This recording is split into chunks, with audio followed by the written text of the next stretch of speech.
Friends, எல்லோரும் எப்படி இருக்கிறீங்க? இன்றைக்கி அனிதா கிச்சன் அண்ட் டைலரிங் சேனலில் என்ன பார்க்க போகிறேன்னா, சுண்டக்காய் கூட்டு குழம்பு எப்படி வைக்கிறேன்னு பார்க்கலாங்க. அதுக்கு முன்னாடி இந்த சேனலை சப்ஸ்கிரைப் பண்ணாதவங்க சப்ஸ்கிரைப் பண்ணுங்கள். குக்கரு பருப்பு வச்சுக்கிறேங்க. ஒரு 100 கிராம் பருப்பு, வெள்ளைப்பூண்டு ஒரு 10 வெள்ளைப்பூண்டு, சின்ன வெங்காயம் ஒரு 10,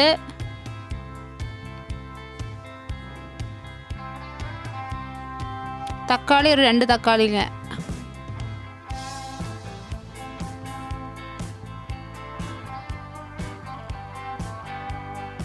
மஞ்சத்தூள் ஒரு 1/4 ஸ்பூன் மஞ்சத்தூள்,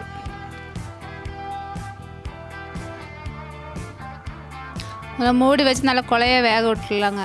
ஒரு 4 விசில் வரைக்கும் வேக விட்டுடலாங்க. அதுக்கப்புறம் சுண்டைக்காய் எடுத்து 2ஆக கட் பண்ணிக்கோங்க. பால் சுண்டை, நாட்டு சுண்டை கிடையாதுங்க, பால் சுண்டை 2ஆக கட் பண்ணிக்கோங்க. கட் பண்ணி எல்லாம் இந்த மாதிரி கட் பண்ணி வச்சுருங்க. கட் பண்ணிவிட்டு நல்லா கழுவி எடுத்துக்கோங்க. கடாய் வச்சுக்கோங்க. 1 ஸ்பூன் எண்ணெய்,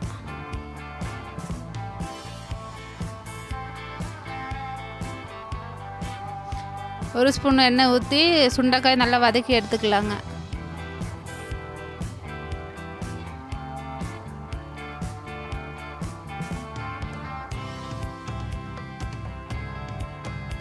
நல்லா வதக்கி எடுத்துக்கலாங்க.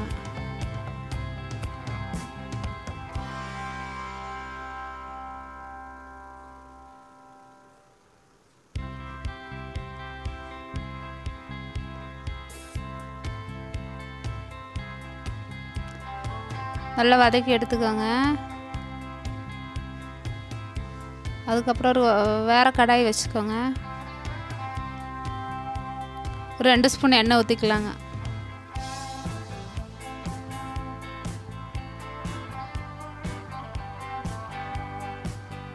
கடுகு ஒரு 1/2 ஸ்பூன்,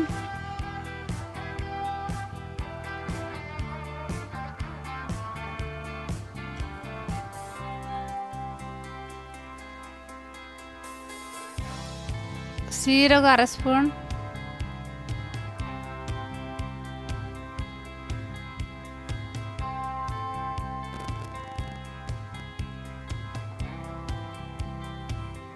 வெள்ளைப்பூண்டு ஒரு 2-3 வெள்ளைப்பூண்டு சின்னதாக நறுக்கிறது, சின்ன வெங்காயம் ஒரு 50 கிராம் சின்ன வெங்காயம்,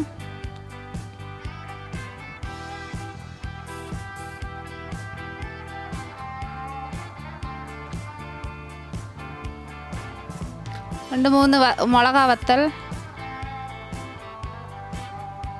கொஞ்சோண்டு கறிவேப்பிலை போட்டு நல்லா வதக்கிக்கோங்க.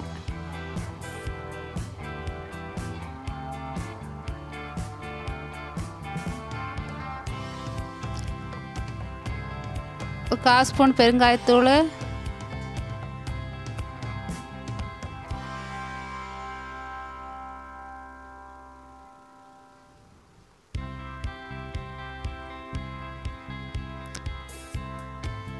பொடியாக நறுக்கிய தக்காளி ஒரு தக்காளிங்க,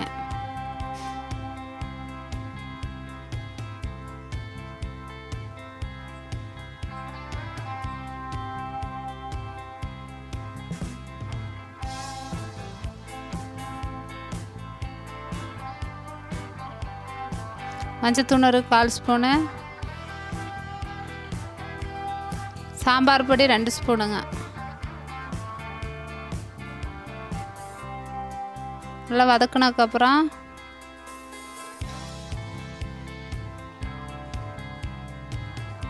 வதக்கி வச்சுருக்கிற சுண்டைக்காய் போட்டு வதக்கிக்கலாங்க.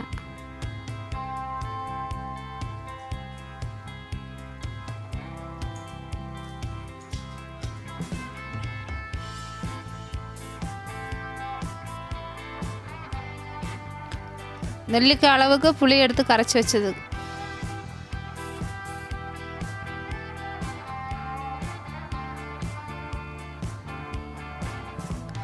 புளி ஊற்றி நல்லா வதக்கி விட்டுருங்க.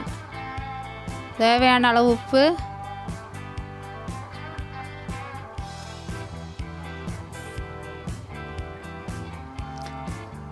மூடி வச்சு 2 நிமிஷம் நல்லா வதக்கி எடுத்துக்கலாங்க.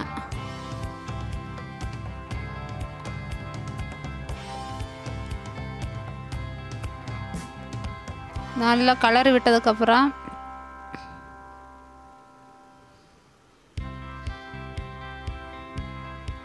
குக்கரில் வேக வச்சு எடுத்துருக்கு பருப்பு ஊற்றிக்கலாங்க.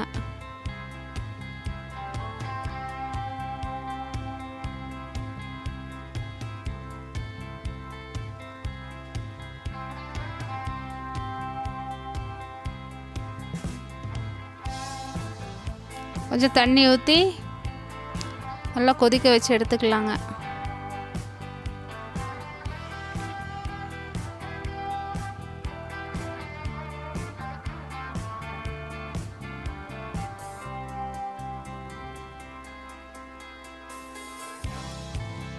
நல்லா கொதி வந்து தண்ணி எல்லாம் சுண்டி மசாலா வாசனை எல்லாம் போயிடுச்சுங்க.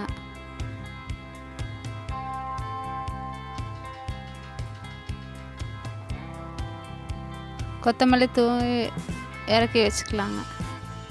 சுவையான சுண்டக்காய் கூட்டு குழம்பு ரெடி ஆயிடுச்சுங்க. இது தோசைக்கு, இட்லிக்கு, சாதத்துக்கெல்லாம் வச்சு சாப்பிட்டுக்கலாங்க.